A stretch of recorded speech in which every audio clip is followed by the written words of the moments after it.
네, 안녕하세요. 고급 수영 4주차 수업 시작하겠습니다. 네, 오늘은 여러분들에게 평행에 대한 전체적인 또 리뷰 한번 해보고요. 그 다음 여러분들이 조금 더 분석적으로 다가가서요. 수영의 움직임까지도 분석을 하고 곡선, 그리고 곡선을 통해서 상급자와 중급자의 차이, 이러한 것들, 이러한 원인 그리고 이유에 대해서도 한번 더 알아보는 시간 가지겠습니다.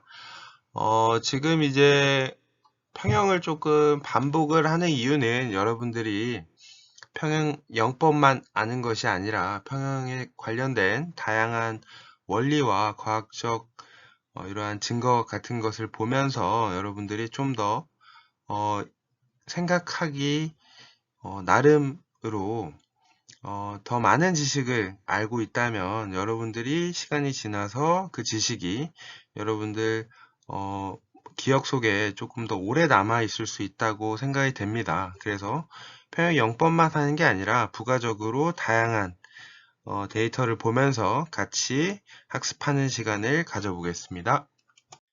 네, 평형의 목차입니다. 목차를 보시면은 1번 평형 움직임 분석, 그리고 평형의 속도 곡선, 상급자, 중급자의 비교, 그리고 자세에 따라 크게 달라지는 물의 저항, 그리고 네 가지 영법의 구분, 그리고 추진력을 담당하는 움직임, 그리고 영법별 추진력의 비율, 팔과 다리 움직임의 연동, 그리고 저항을 만들어내는 호흡 동작과 평형호흡 연습법에 대한 걸 한번 복습하는 시간을 가져보겠고요.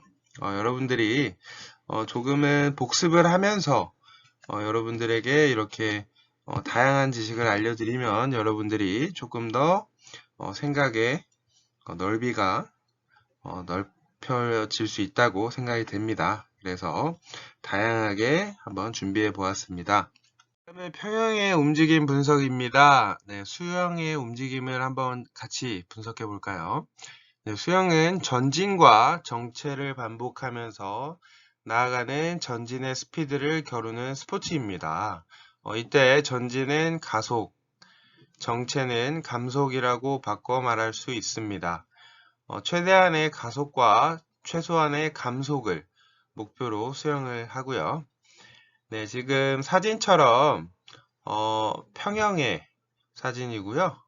이렇게 뛰어들고 스트림 자세를 취한 다음 정체 구간에서 최대한 스트림라인 유지해서 앞으로 나아가고요. 그 다음에 팔 캐치하는 부분은 전진, 가속이 이루어지고 풀 동작도 전진, 그리고 호흡 할 때는 약간의 감속이 이루어지는 정체이고요. 그 다음 피니시하고 리커버리 그리고 끌어당기기 동작도 정체입니다. 그리고 킥을 하고 스트림라인을 유지할 때 전진, 가속이 되고요. 그 다음에 다시 또 캐치할 때 전진되는, 이렇게 정체와 전진이 이렇게 이루어진다는 걸 여러분들이 기본적으로 알고 있다면 아무래도 내가 가속이 이루어지는 구간 그리고 감속이 이루어지는 구간에 대해서 알고 여러분들이 미리 그렇게 연습을 할 수 있습니다. 네, 다음은 속도 곡선과 각각의 움직임입니다. 네, 가속과 감속의 추이를 그래프로 만든 것이 속도 곡선이고요. 어디서 가속하고 감속하는지를 파악하여 실제 수영에서 최대한의 가속과 최소한의 감속으로 연결해 봐야 됩니다. 네, 수영할 때 각 동작과 그때의 속도를 그래프로 만든 것이 이 보이는 지금 그림이고요. 이러한 속도 곡선은 수영 선수를 지도할 때도 많이 필요하고요. 그리고 현장에서 또 데이터 분석에서도 이렇게 사용이 됩니다. 그래서 수집된 데이터를 바탕으로 평균화한 속도 곡선을 사용해서 영법에 대한 특징을 이렇게 소개해 드리고 있습니다. 그래서 곡선이 높은 위치에 있을 때는 속도가 빠르고요. 그리고 곡선이 낮은 위치에 있을 때는 속도가 느립니다. 그리고 곡선이 하강하고 있을 때는 감속하고 있는 구간이고요. 상승하고 있을 때는 가속하는 구간입니다. 하강과 상승의 기울기 정도가 급할 때는 급속도로 감속하고 혹은 가속합니다. 따라서 가속은 최대한 해야 되고요. 감속은 최소한 이 되게 저희가 수용을 해야겠죠. 그래서 그림은 일반적인 평형속도 곡선이고요. 평형에서 무릎을 구부려서 다리를 끌어당길 때 잠시 크게 감속하지만 끌어당긴 다리를 뒤쪽으로 강하게 킥할 때 앞으로 나아가면서 가속합니다.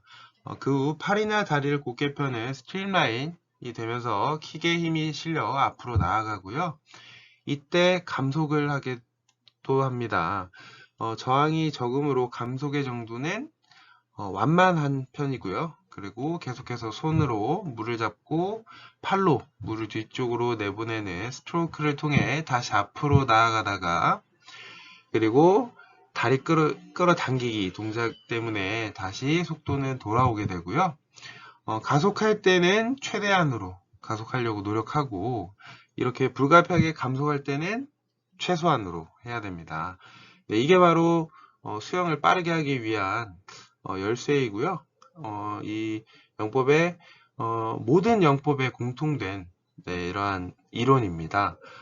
가속할 때 최대한 가속 그리고 감속할 때는 최소화한다는 거 여러분들이 이런 포인트를 미리 알고 이런 구간에 대해서 이러한 속도의 변화를 잘 캐치하고 받아들이기를 부탁드립니다.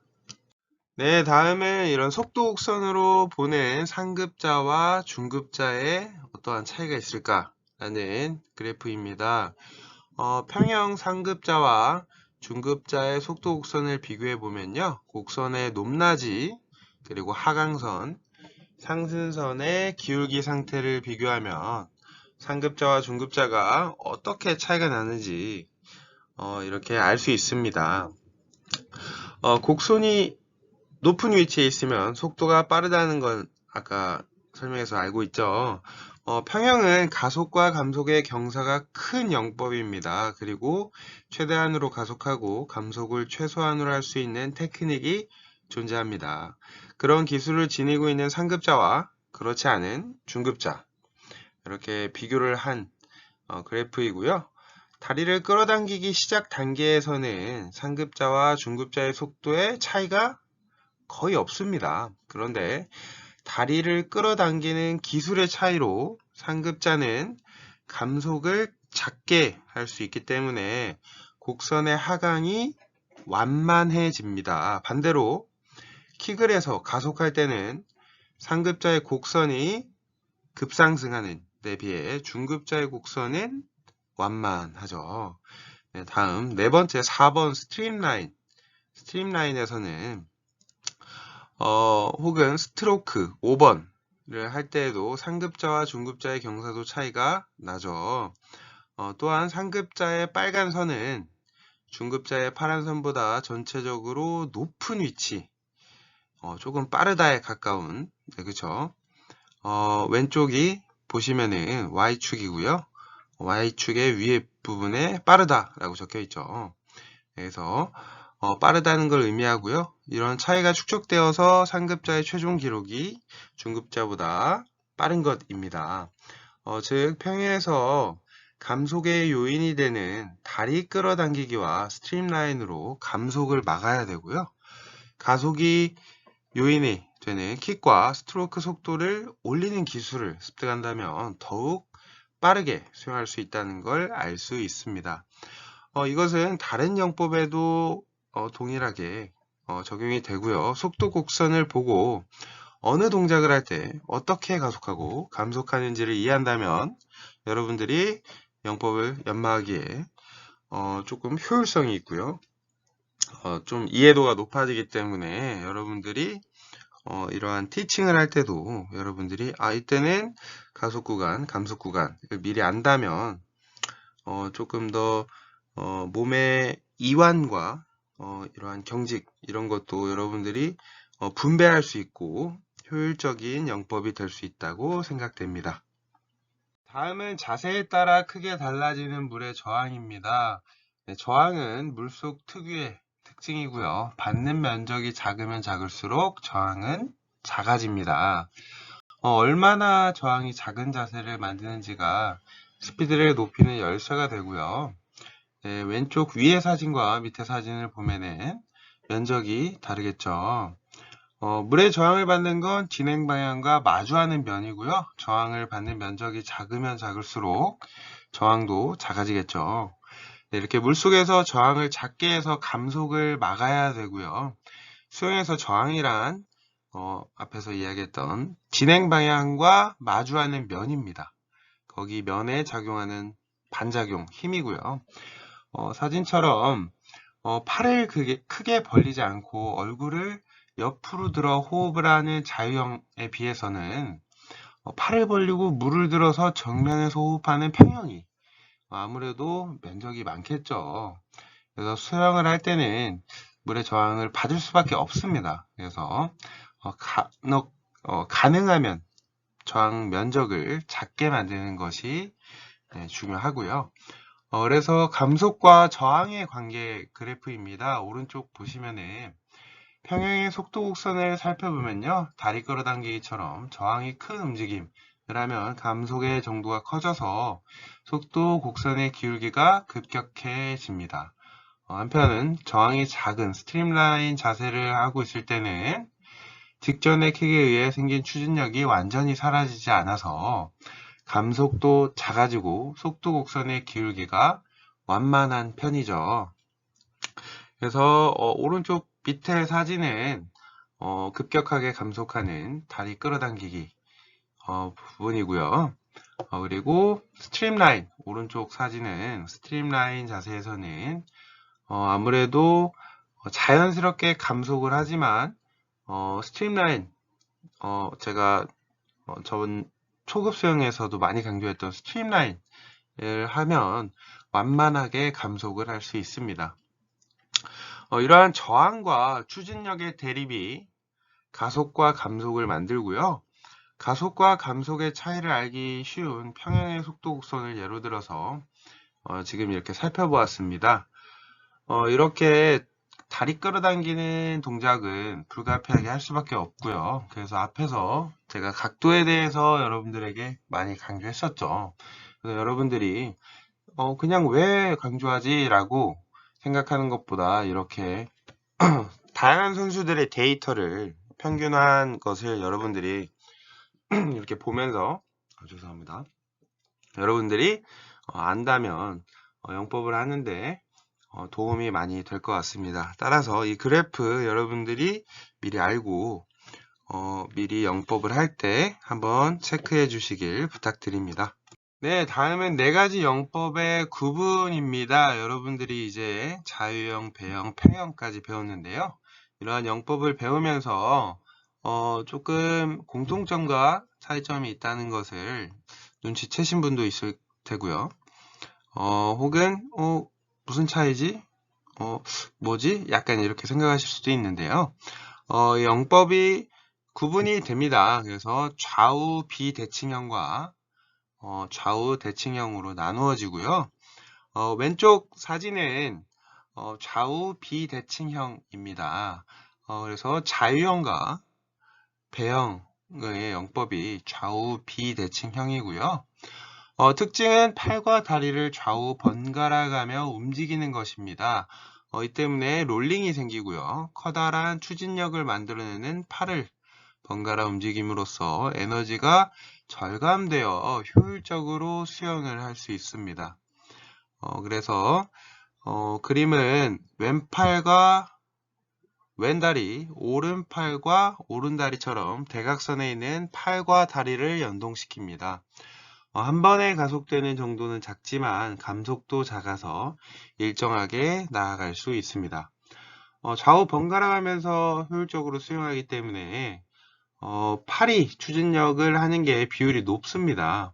한쪽 팔로 물을 젓기 때문에 양쪽 팔과 양쪽 다리를 동시에 움직이는 평형이나 저병만큼 한 번의 스트로크에 추진력이 크진 않죠. 아무래도 한 손이기 때문에요. 그러나 한쪽 팔로 가속한 후 곧바로 다른 한쪽 팔로 가속할 수 있기 때문에 규칙적으로 가속이 반복됩니다.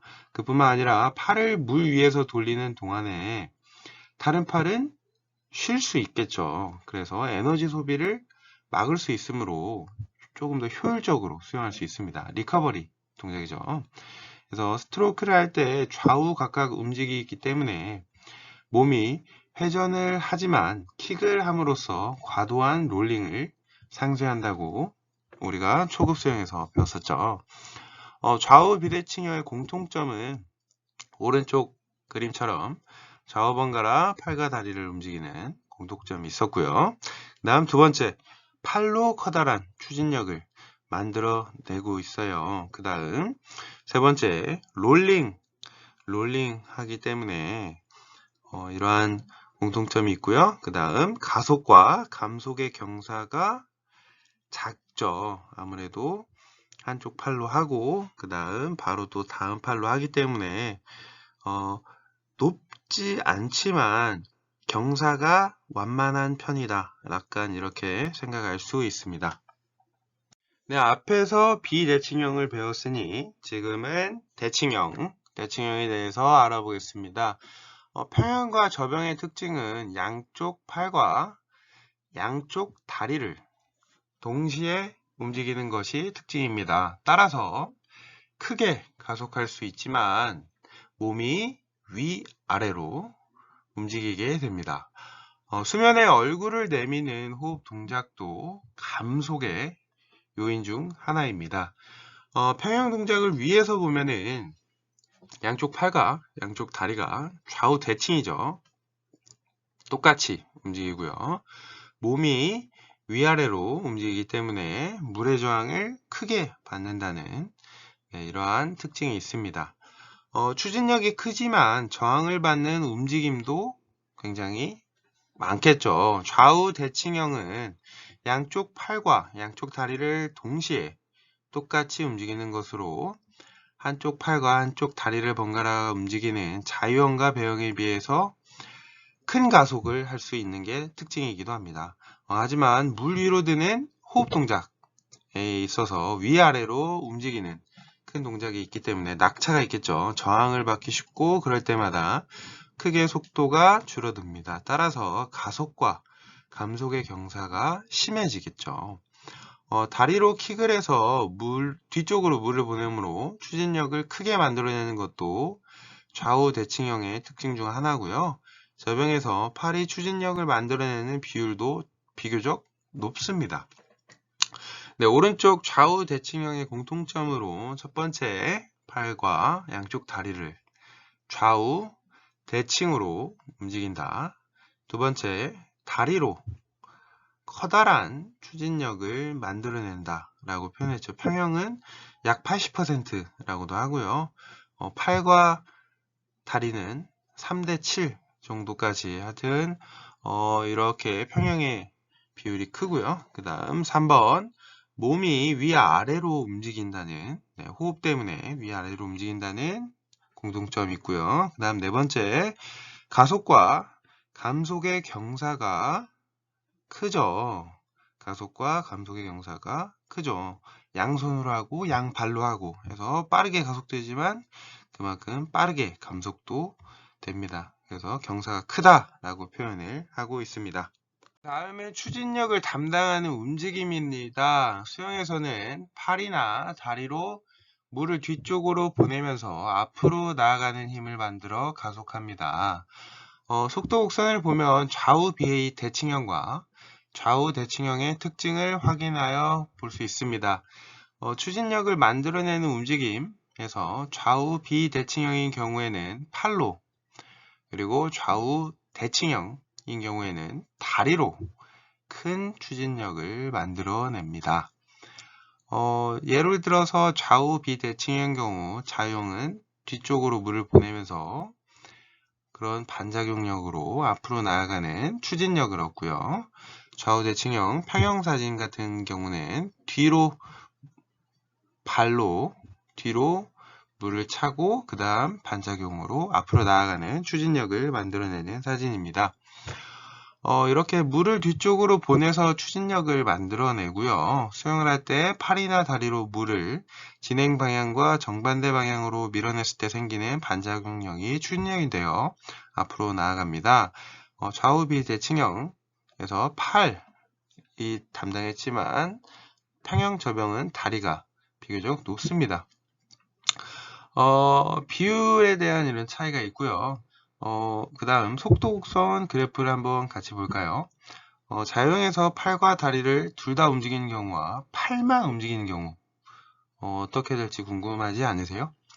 그래서 속도는 조금 비슷하고 별로 크게 다르지 않지만 다리만 움직이는 경우 이런 경우는 속도 곡선의 형태가 상당히 많이 다르고요. 속도도 느려진다는 걸 알 수 있습니다. 그래서 이 그래프를 자세히 보시면은 같이 움직인 경우와 팔만 움직인 경우 네, 이렇게 자유형은 이렇게 큰 차이는 없지만 3번을 보면은 다리만 움직인 경우 네, 속도가 굉장히 낮다는 걸 여러분들이 3번 선을 보면은 차이가 굉장히 심하다는 것을 여러분들이 알 수 있겠죠. 네, 다음 좌우 대칭형에서 다리로 크게 가속하는 좌우 대칭형에서 1번은 팔과 다리를 움직이는 경우와 2번은 다리만 움직인 경우 네, 다리만 움직인 경우 큰 차이가는 없겠죠. 하지만 스트로크에서는 확실히 차이가 나고요. 네, 약간 후반부 보면은 오른쪽 끝에 쪽 보면 스트로크에서는 차이가 굉장히 많이 나죠. 그리고 3번 팔만 움직이는 경우입니다.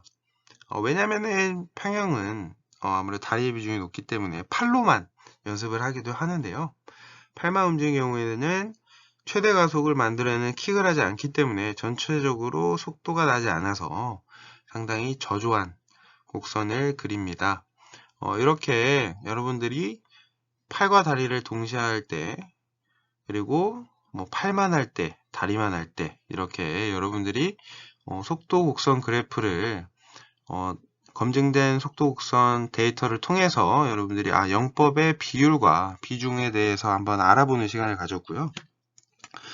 따라서 이러한 영법의 모든 요소들이 중요하지만 비율이라는 게 있고 여러분들이 그 비율도 소홀히 하지 않고 부족한 부분을 노력을 하면은 여러분들이 최종 빨간색 그래프에서는 속도가 더 높이 올라갈 수 있다는 그러한 지식도 같이 알아갔으면 좋겠습니다. 네, 다음은 영법별 추진력의 비율입니다. 이렇게 앞에서 이야기했었던 영법들에 대한 비율이 나왔고요. 조금 전에 이야기했던 평형은 7대3, 3대7이라고 표현을 하고요. 8이3, 다리가 7입니다. 이러한 좌우 비대칭형인 자유형과 배형에서는 주로 팔이 추진력을 만들어내지만 좌우 대칭형인 평형과 저병에서는 다리가 만들어내는 추진력의 비율이 비교적 높습니다. 다만 저병의 추진력을 만들어내는 비율은 팔 쪽이 약간 커서 팔이 6, 다리가 4 정도 되고요. 여러분들이 배웠던 자유형과 배형, 팔이 8, 다리가 2 에서 롤링을 상쇄시키는 용도로 다리를 많이 찼었고요. 평형은 제가 다리를 80%라고 표현했었는데요. 전체적인 비율을 10이라고 표현했을 때 다리는 7 그리고 팔은 3 정도라고 이렇게 표현을 할 수 있습니다. 왜냐면은 나중에 이제 평형이 조금 익숙해지면요.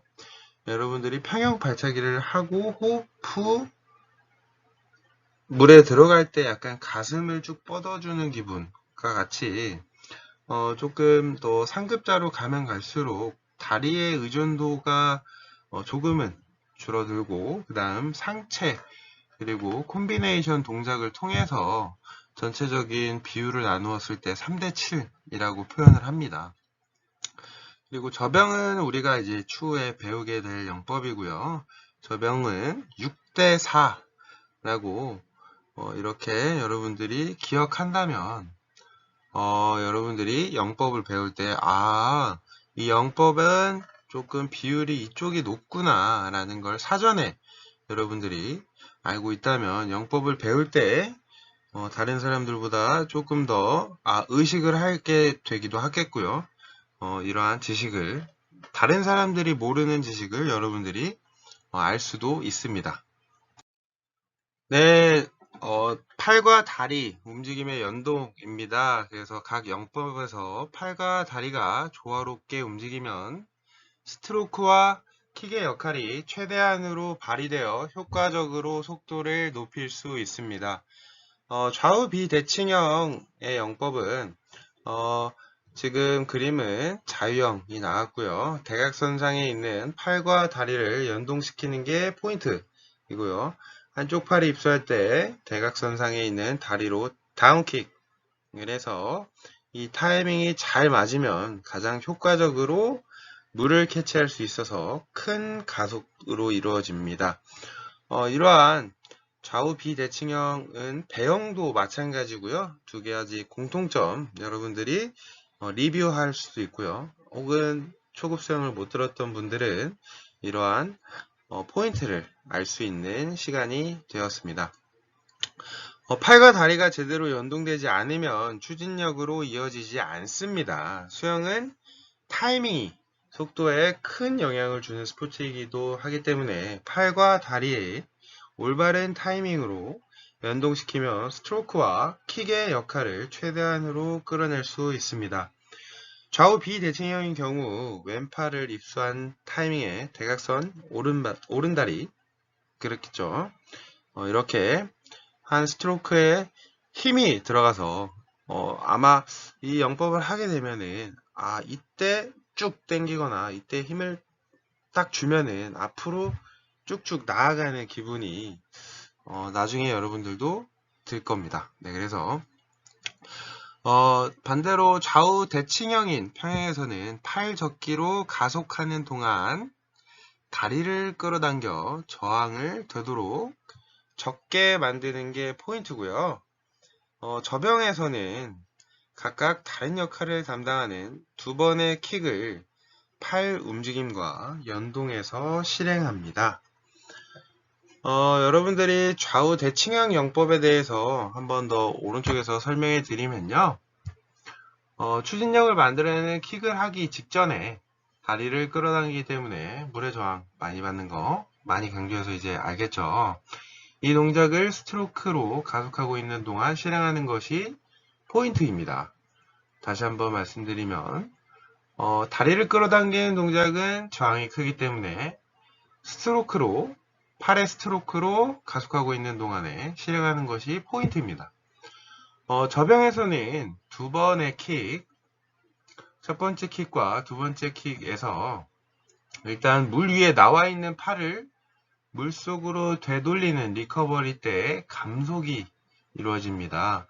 이후 첫 번째 킥을 해서 추진력을 만들어내고 그 다음 물을 저을 때 생긴 위아래로의 움직임을 두 번째로 상쇄시켜 준다고 표현합니다. 네, 저병은 지금 이렇게 좌우 대칭형에서 간략하게 여러분들에게 소개시켜 드리고 있습니다. 그래서 일단 여러분들이 저병 좀 어렵다라고 생각하는 것보다 두 번의 킥을 하네. 근데 첫 번째 킥과 두 번째 킥의 용도가 다 다르네 라는 거 여러분들이 그 정도만 기억하고 다음 시간 우리가 저병을 배운다면 저병의 두 번 킥은 1번에 팔을 물에 넣어 시작한과 동시에 다운킥으로 첫 번째 킥을 하고 두 번째는 팔로 물을 젓고 있는 동안에 다운킥으로 두 번째 킥을 한다 라는 것 정도만 여러분들이 알아갔으면 좋겠습니다. 다음은 저항을 만들어내는 호흡 동작입니다. 물의 저항을 받지 않는 자세로 수영할 수 있다면 아마 감속하지 않고 나아갈 수 있겠죠. 하지만 무호흡으로 해서 수면에서 나오지 않고 헤엄치는 일을 계속할 수 있을까요? 그거는 사실상 불가능하죠. 그래서 영법에 맞추어서 자연스러운 호흡을 해야 합니다. 호흡 때문에 받게 되는 물의 저항은 자유형은 지금 사진처럼 얼굴을 옆으로 들 때 상체가 약간 정면을 향하면서 물의 저항을 받고요. 평형은 상체를 일으켜 세울 때 가슴이 진행 방향과 마주하기 때문에 물의 저항을 받고요. 저병 또한 마찬가지로 호흡할 때 저항을 받습니다. 이러한 좌우 비대칭형인 경우와 대칭형인 경우 이렇게 그래프로 한번 같이 알아보겠습니다. 속도가 가장 느려지는 부분, 곡선의 최저점이 호흡하는 타이밍입니다. 무호흡과 상급자의 차이는 작지만 무호흡과 중급자의 차이는 상당히 많은 차이가 나죠.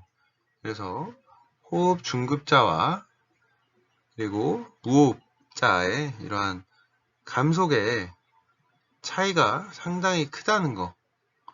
네, 여러분들이 이거를 보면서 어떤 게 무호흡으로는 가장 빠르겠죠. 무호흡이 빠르지만 무호흡을 할 수는 없겠죠. 그렇죠.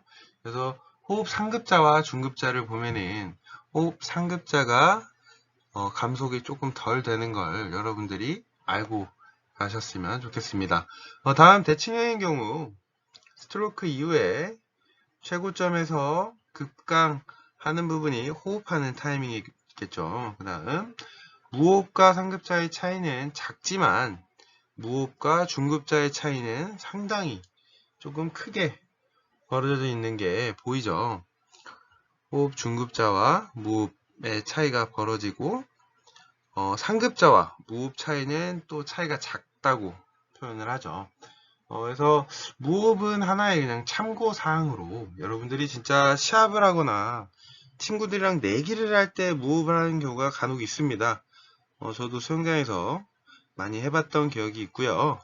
근데 단거리는 가능하지만 장거리를 무호흡으로 하면은 네, 아마 큰일 나겠죠. 그렇기 때문에 여러분들은 상급자와 중급자의 차이를 보면서 이렇게 격차가 나는구나. 그래서 호흡 동작에서 저항을 받는 면적을 최소화하려고 노력해야겠다라는 이러한 지식 한번 알아가셨으면 좋겠습니다.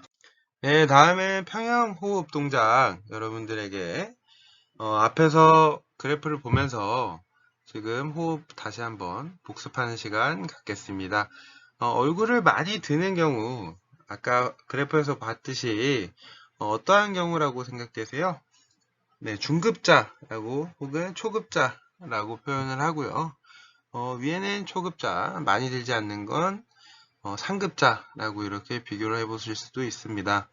그래서 이렇게 90도로 많이 들게 되면은 또 낙차가 발생하기 때문에 물의 저항 면적이 높아지겠죠. 그리고 진행 방향이 상하로 이루어지기 때문에 앞으로 나아가는데 더 많은 면적을 할애하기 때문에 비효율적입니다. 그래서 얼굴을 많이 들지 않는 45도 각도로 나아가는 게 네, 조금 더 속도를 높일 수 있는 방법이고요. 그래서 킥은 상체가 들리는 데에도 영향을 또 줍니다. 그래서 과도한 킥은 여러분들이 상체가 너무 들리기 때문에 과도한 킥을 하면 안 되고요. 킥의 방향도 여러분들이 너무 밑에 방향으로 차게 되면은 반작용으로 여러분들이 추진이 위에 쪽으로 되겠죠. 그렇기 때문에 뒤쪽으로 잘 차야 된다는 거 여러분들 한 번 더 기억해 주시길 부탁드립니다. 네, 다음은 평형호흡 밑에서 수중에서 본 모습입니다. 스트로크라고 표현을 많이 했었고요. 팔의 스트로크 동작의 방향에 대해서 한 번 더 강조하려고 한 번 더 소개해 드리고 있습니다. 그래서 물을 뒤쪽으로 젓는 것과 물을 아래쪽으로 젓는 것에 대한 차이이고요. 뒤쪽이라 함은 나의 신체 방향 그리고 대각선으로 나의 몸 쪽으로 당겨서 주는 게 여러분들이 지금 이 가상의 선을 여러분들이 그어본다고 생각해 보면 빨간색의 정반대 직각 방향으로 하면은 대각선 45도 방향이겠죠. 반면 파란색의 가상의 90도 직각 방향의 선을 그으면 위로만 올라가겠죠. 그렇기 때문에 파란색 같이 하면은 얼굴을 너무 많이 들게 되고요. 그래서 물을 아래쪽으로 밀면 그 반동 때문에 상체가 위로 많이 들리게 되고요. 오른쪽 사진처럼 얼굴이 턱이 약간 들리는 듯한 느낌이 있죠. 그렇고요. 그럼 빨간색 화살표 방향으로 밀게 되면은 얼굴이 별로 들리지 않고 45도 방향으로 앞에 방향으로 네, 이렇게 비교적 저항이 적은 호흡법을 할 수 있고요. 그래서 평형 호흡을 할 때 선생님들이 혹은 교수님이 옆에서 이야기해 주는 게 턱 당기고 약간 이런 얘기 많이 합니다. 옆에서 턱 당기고 약간 이렇게 표현을 합니다. 턱을 당겨서 여러분들이 그렇게 하면은 아무래도 조금 더 호흡하고 바로 물에 빠르게 들어갈 수 있습니다. 네, 그래서 턱 당기고 쭉 밀어주고 호흡하고 약간 턱을 살짝 당겨서 호흡한다는 거. 여러분들이 초급자와 중급자의 이러한 미세한 차이 때문에 여러분들이 그래도 평형에 대해서 좀 안 해. 근데 이렇게 호흡하기 위해서 나 살기 위해서 고개를 드는 파란색처럼 하게 되면은 아이고 팔을 좀 급했구나. 호흡하려고 급하게 올라왔구나. 라는 이렇게 초보자 티를 내는 약간 평형 호흡법이고요. 그래서 여러분들이 딱 중급자의 평형 중급자의 모습을 보여주기 위해서는 저항 때문에 45도로 호흡을 하고 턱을 당기고 호흡을 재빨리 하고 저항 면적을 줄이면서 쭉 이렇게 여러분들이 이제 고급 수영을 배웠기 때문에 여러분들은 이렇게 할 수 있습니다. 네, 이제 여러분들이 평형에 대해서 다양하게 그래프로도 알아보고 뭐 무호흡자와도 비교를 해봤고요. 뭐 초급자가 아닌 중급자와 상급자 비교를 통해서 여러분들이 평형에 대한 지식을 더 많이 알 수 있었던 시간이었던 것 같습니다. 이러한 시간을 가졌으니 여러분들이 지금 또 수영장에 빨리 가고 싶으시죠? 막상 가면 뭐부터 연습하지? 라는 생각하실 수 있습니다. 그렇기 때문에 연습법 한 번 더 여러분들에게 알려드리겠습니다. 이 풀V를 이용한 연습법이 있습니다. 풀V는 허벅지 사이에 껴서 연습을 하는 방법이고요. 이때 아무래도 허벅지 사이에 풀V를 끼우기 때문에 아무래도 조금 의식을 많이 하게 되고요. 여러분들이 자세 교정을 할 때 혹은 팔로 많은 스트로크를 통해서 영법에 대한 연습을 할 때 허벅지 사이에 끼고도 연습을 많이 합니다. 풀브가 없으면은 대부분 킥판을 끼고 많이 하고요. 근데 생각보다 킥판이 잘 빠지기 때문에 생각보다 이 연습법은 신경도 많이 쓰이긴 하지만 여러분들이 팔의 스트로크를 조금 극대화하기 위해서 간혹 이렇게 허벅지에 풀 V 혹은 킥판을 끼고 연습하는 경우가 있습니다. 네, 다음은 제가 가장 좋아하는 연습법이자 휴식을 취하는 건데요. 위를 보고 차는 킥입니다. 무릎이 수면에 나오지 않도록 끌어당기는 킥이고요.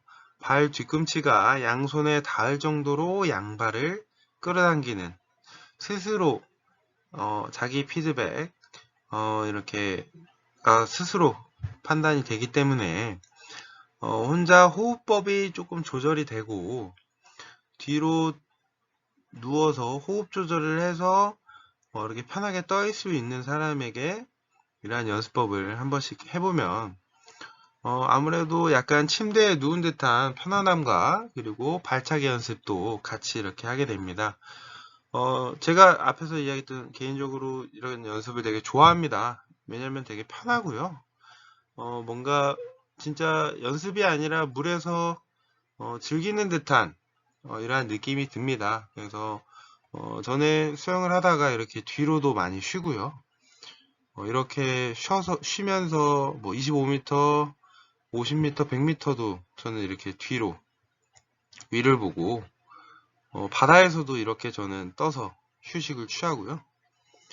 되게 편합니다. 이걸 어느 정도 할 줄 알면은 평행킥도 하면 이동도 하면서 호흡도 하면서 눈으로 다 이렇게 볼 수도 있기 때문에 이거는 나중에 여러분들이 익숙해지면은 이러한 연습법도 하는 모습을 제가 꼭 보았으면 좋겠습니다. 네, 평행연습법 세 번째 언더워터 킥 풀입니다. 네, 영어를 딱 보면 알듯이 물 안에서 발차기를 하는 연습법이고요. 언더워터 킥 풀은 물 속에서 자명을 한다고 표현을 하죠. 물 속에 들어간 상태에서 수평하게 이동하기 위해서 쭉쭉 뒤로만 차면 물 안에서 수평으로 이동을 하지만 여러분들이 이렇게 물 안에서 차는데 계속 머리가 바깥으로 나온다 이러면 차는 방향 혹은 여러분들이 폐에 있는 공기량이 너무 많으면 뜹니다. 그래서 이 연습법을 하기 위해서는 호흡을 한 후 호흡을 약 절반 정도 후 뱉고 물 안에서 차야 조금 덜 떠오릅니다. 여러분들이 바닥 깊이 바닥을 터치하면서도 이런 연습법을 할 수 있는데요. 팁을 알려드리면 물 밖에서 호흡을 충분히 하고 숨을 마셨다가 쭉 뱉어준 다음 물 안으로 깊숙이 들어가면 몸이 잘 안 떠오릅니다. 왜냐면 폐에 물을 빼주고 이렇게 자명 연습을 하면은 폐에 있는 부력이 적어지기 때문에 이렇게 물 안에서 3번의 발차기를 할 수 있습니다. 이런 발차기를 하면은 나의 발차기 방향이 위로 향하는지 밑으로 향하는지 혹은 바로 뒤로 향해서 내가 앞으로만 나아가는지 여러분들이 알 수 있습니다. 이렇게 3번 차고 그 다음 풀과 호흡을 한번 하고 또 약간 공기 빼주고 밑으로 중간 정도 내려가서 발차기 3번 쭉 해서 제가 느끼는 겁니다. 나의 발차기 한 번으로 쭉 어느 정도 나아가는지. 이런 연습법을 하는 이유는 주의의 집중입니다. 여러분들이 병목 현상이라고 제가 이야기했었죠. 여러 가지를 신경을 쓰면은 병의 입구가 좁듯이 생각을 하나밖에 하지 못합니다. 그러다 보면은 뭐 스트로크도 해야 되고 뭐 호흡 각도도 생각해야 되고 몸통과 허벅지의 그 각도도 생각해야 되고 뭐 연동 뭐 그리고 콤비네이션을 해야 된다 이러면은 막 머리가 복잡해집니다. 발가락도 바깥으로 해야 되고 뭐 허벅지 안쪽으로 해야 되는데 복잡합니다. 그때 이렇게 하나씩만 연습을 하게 되면은 여러분들이 조금 더 확실히 캐치해서 실력이 향상될 수 있습니다.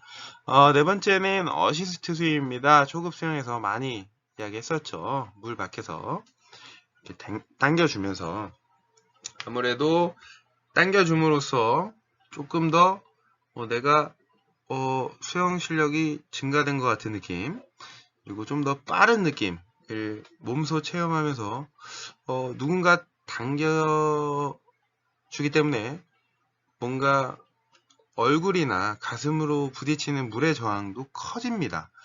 이걸 본인이 스스로 느끼면서 지금 내가 하고 있는데 좀 얼굴에 물이 좀 강하게 약간 부딪히는 느낌이 든다. 그러면은 고개를 너무 들었나? 혹은 호흡할 때 가슴으로 조금 많이 물을 부딪히면 내가 너무 상체를 들었구나.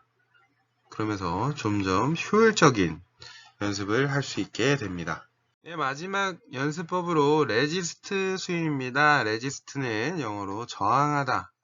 네, 저항이라는 뜻이고요. 저항을 하면서 수영을 한다. 그래서 초급 수영 때 제가 예를 들었던 게 달리기를 할 때 무릎에 모래주머니를 차고 혹은 등에 뭐 쌀포대나 바퀴, 타이어 같은 걸 메고 여러분들이 뛰게 되면 어떻게 될까요?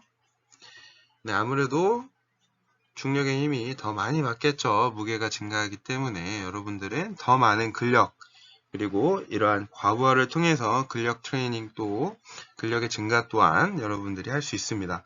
그리고 효과적으로는 이렇게 트레이닝을 하고 레지스트 스윙이 되는 패러슈트를 제거하면 뭔가 날아가는 듯한 기분, 조금 더 수영 실력이 갑자기 늘은 듯한 기분, 이런 것을 여러분들이 느끼게 됩니다. 그래서 이러한 레지스트 스윙을 하게 되고요.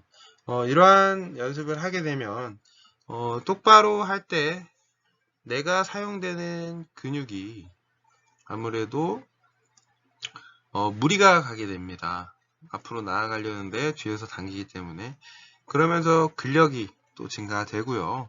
내가 확실히 빠르게 나아갈 때 더 많은 저항이 느껴집니다. 그래서 여러분들이 이러한 레지스트 스윙에서 패러슈트를 통해서 연습을 하는구나 라는 것도 여러분들이 하나의 연습법으로, 지식으로 가져가시길 부탁드립니다. 네, 오늘은 평형에 대해서 같이 그래프와 다양한 비교 사례, 상급자, 중급자, 무호흡들과의 데이터를 통해서도 비교해 보았습니다. 여러분들이 수영장에서 지금 평형을 배웠다면 이러한 과학적인 근거, 데이터를 통한 이러한 비교를 할 수가 없었을 겁니다. 그래서 아쉽지만 여러분들이 남들보다 더 많은 지식, 그리고 영법에 대한 이해도를 높인다면 이것 또한 여러분들에게 소중한 시간이고 여러분들의 자산이 될 것이라고 생각이 됩니다. 나중에 여러분들이 타인과 함께 수영장을 가더라도 여러분들이 너 자유형이 팔과 다리의 비율이 몇 대 몇인 줄 알까? 약간 이렇게 자유형의 팔은 8이고 다리는 2야. 그러면 평형은 몇일까? 7대 3. 그럼 저병은 6대 4. 이렇게 여러분들이 이렇게 비율을 얘기하면서 이렇게 뭔가 알고 다른 사람들에게 이렇게 알려준다면 그게 여러분들이 또 복습이 되는 거고요. 타인을 가르칠 때 학습의 효과가 2배로 높아집니다. 그래서 여러분들이 주변 사람들에게 지식을 많이 알려주려고 노력하다 보면 여러분들이 나도 모르게 그 지식을 머릿속으로 한번 복습을 하고 타인에게 알려주면서 2번 복습이 되고요. 그거를 피드백을 줄 때 3번 복습이 됩니다. 그래서 여러분들이 그냥 배운다 라고만 생각하지 말고 내가 만약에 여동생이 있다, 남동생이 있다, 사랑하는 연인이 있다, 연인한테 수영장 같이 가서 이렇게 알려주고 이러한 연습법들이 있어. 과학적인 근거에 근거해서 이러한 건 이렇게 저항이 좀 많이 받아. 그렇기 때문에 이건 이런 각도야. 지금 조금 연동 혹은 콤비네이션에 이러한 문제가 있어.